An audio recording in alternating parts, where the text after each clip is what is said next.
રહીશોની સ્થિતિ કફોડી બની છે। ગટરના પાણીની સમસ્યા વચ્ચે કમોસમીનો માર પડ્યો છે। કમોસમી વરસાદ પછી પણ એએમસીની કોઈ જ કામગીરી નહીં। કીચડ ભરેલા રસ્તાઓ અને બિસ્માર રસ્તાઓથી પ્રજા ત્રસ્ત થઈ ગઈ છે। સમયસર ગટર લાઇનનું કામ પૂર્ણ ન થતાં લોકોને હાલાકી પડી રહી છે। ખારીકટ કેનાલનું કામ ચાલતું હોવાથી અન્ય રસ્તો પણ બંધ છે। કોર્પોરેટર કે સ્થાનિક ધારાસભ્ય ન ફરકતા સ્થાનિકોમાં ભારોભાર રોષ છે। કે જે 1.5 મહિના ત્યાં સંપૂર્ણ દુકાન બંધ જ છે કે જેનું શટલ ખુલ્યું નથી, જેના ભાડા, પગાર, વ્યાજ, હપ્તા બધું ચાલુ છે, પણ ધંધાના 100 રૂપિયાની બી રોજની આવક નથી અમારે। હવે અમે જ્યારે જે કોન્ટ્રાક્ટ આપેલો છે એમને જે રજૂઆત કરીએ છીએ ને, અત્યારે જ અભી 10 મિનિટ પહેલા મેં રજૂઆત કરી જે ભાઈને, એ ભાઈ અમને એવું કીધું કે આ મશીનરી એમ છે, લો ચાવી તમે કરી નાખો।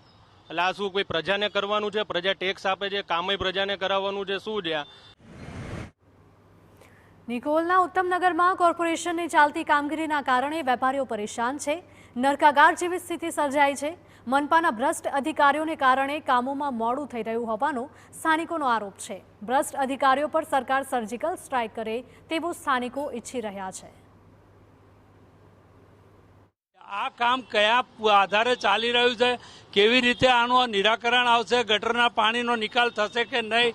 આ વરસાદી પાણી તો અમને એમ છે કે અત્યારે પેલી જેમ આપણે સિંદૂરનું પેલું ચલાવ્યું અભિયાન, એની જેમ આનું અભિયાન જો ચલાવે તો અમને નાગરિકોને ફાયદો થાય। બાકી આ એએમસી તંત્ર ઉપર જ આ સિંદૂર ઓપરેશન ચલાવ્યું છે, એવું જ એએમસી તંત્ર ઉપર હું તો કહું ચલાવો, તો જ એએમસીના આ ભ્રષ્ટ અધિકારીઓ કામ જલ્દીથી કરશે એવું અમારી પ્રજાની લાગણી છે। તો મનપાના અણઘડ વહીવટને કારણે નિકોલના રહીશો ત્રસ્ત છે। ત્યારે હવે આગામી સમયમાં ચોમાસું આવશે ત્યારે સ્થિતિ વધુ કપરી બને તેવી સંભાવના છે। અમદાવાદ મ્યુનિસિપલ કોર્પોરેશનના અધિકારીઓને એક સાંધે ત્યાં તેર તૂટે તે પ્રકારનો ઘાટ જોવા મળી રહ્યો છે।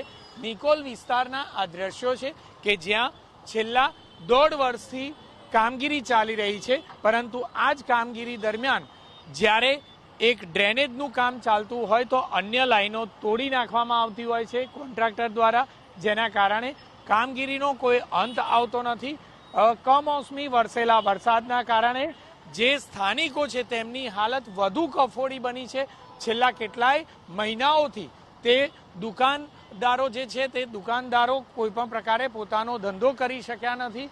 માત્ર ને માત્ર ભાડે રહેલી દુકાનોના જે વ્યક્તિઓ છે તે ભાડા ભરી રહ્યા છે, પરંતુ કોઈ પણ પ્રકારનો ધંધો ન થતો હોવાની ફરિયાદ થઈ રહી છે। સાથે જ જે ડ્રેનેજના પાણી છે તે વહેતા પાણી જોવા મળી રહ્યા છે કે આખરે જ્યારે લાઈનો તૂટે છે કામગીરી દરમિયાન ત્યારે તેના કારણે પણ વધુ મુશ્કેલીનો સામનો થતો છે। સાથે જ બીજી તરફ રસ્તાઓ એટલા બિસ્માર બન્યા છે કે માત્ર ને માત્ર થીગડા મારીને લોકો પોતાનું મન મનાવી રહ્યા છે। કોર્પોરેશન પોતાની કામગીરીનો દેખાડો કરી રહ્યું છે, પરંતુ આખરે ચોમાસા પહેલા જ કમોસમી વરસાદમાં આ પ્રકારની સ્થિતિ છે, તો આખરે વરસાદના સમયમાં કયા પ્રકારની સ્થિતિ હશે તે આ વિસ્તારના રહીશો કલ્પના કરી રહ્યા છે। કેમેરામેન ઇમરાન શેખ સાથે જિગ્નેશ પટેલ, TV9 અમદાવાદ।